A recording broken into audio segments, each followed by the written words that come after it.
Mapagpalang afternoon, tanghali, mainit na tanghali. Titingnan tayo dito na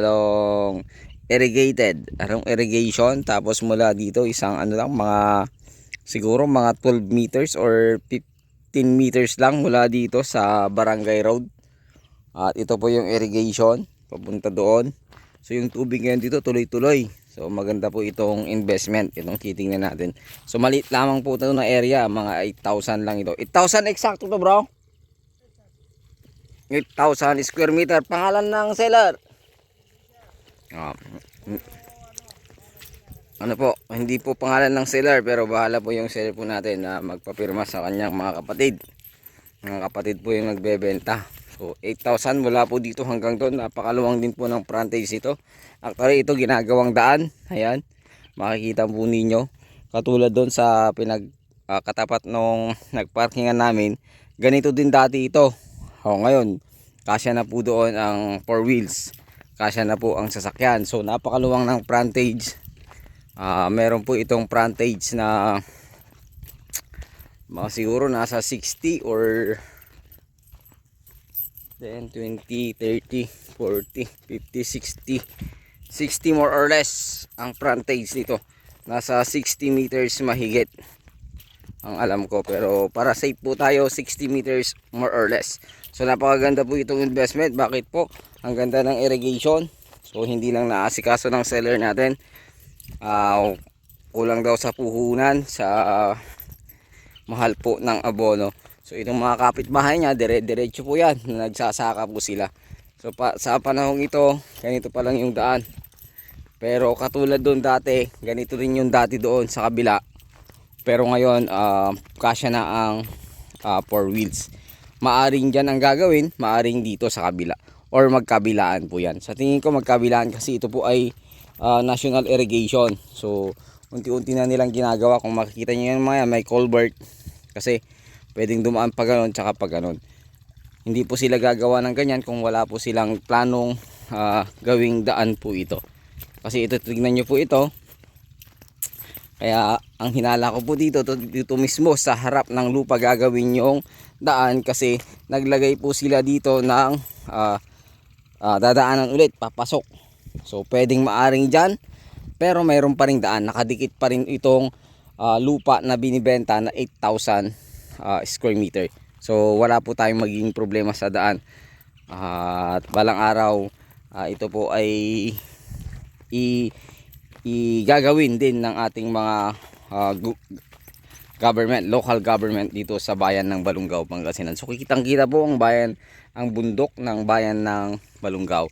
So pag ganun po siya, napakaluwang, nasa 60 meters frontage po, mahigit yung frontage po ng lupang ito. At titulado, hindi lang nakapangalan sa ating seller.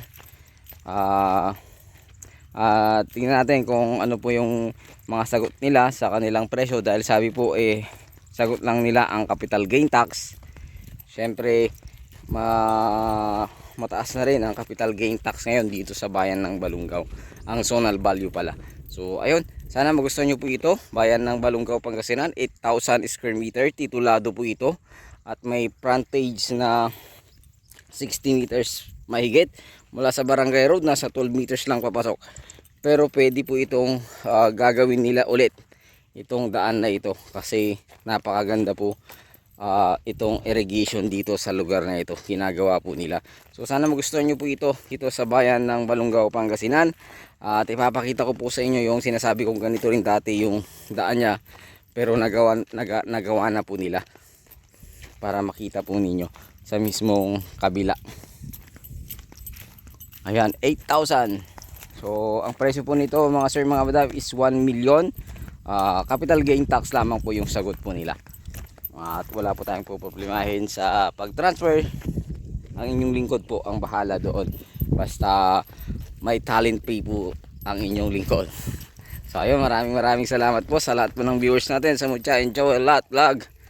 At nakahanda na po ang ating matinik na vlogger para mag vlog din.